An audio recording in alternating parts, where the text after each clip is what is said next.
अब ध्यान से समझिएगा भैया, यहाँ राइस है, यहाँ वीट है। जिस लाइन को मैं अंडरलाइन करूंगा उसी को देखेंगे सारे बच्चे। पहली लाइन साफ सुथरी लिखी हुई है कि भाई चावल 25 किलो की खपत है, जबकि गेहूं 9 किलो की खपत है। मेरे दोस्त एक बात बता, अब उसने एक लाइन लिखी कि the price of rice is 20% of the price of the wheat, कि चावल की कीमत गेहूं की कीमत का 20% है। तो प्राइस की अगर हम बात करें तो वो ये कह रहा है कि 20% है गेहूं की कीमत, यानी 5 है तो ये कीमत 1 है, यानी मेरे प्यारे बच्चों चावल की कीमत 1 है।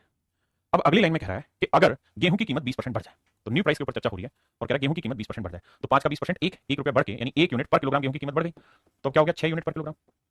यानी मेरे प्यारे बच्चों गेहूं की जो कीमत है वो 5 से बढ़कर कितनी हो गई, 6 यूनिट पर किलोग्राम। और सबसे लास्ट लाइन में लिखा है and the price of rice is constant, और चावल की कीमत अभी भी 1 ही यूनिट है पर किलोग्राम, यानी कांस्टेंट है। कह रहा खर्चा आज भी उतना ही हो रहा है जितना पहले था। अब वही सेम कॉन्सेप्ट थोड़ी देर पहले पीछे समझाता रहा हूं।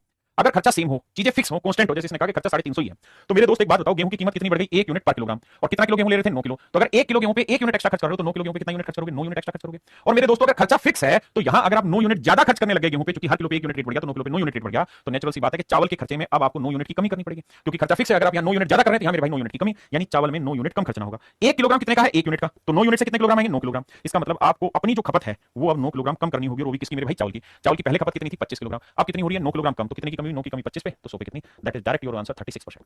यानी उसे अपनी खपत में 36% की मेरे भाइयों कमी करनी है।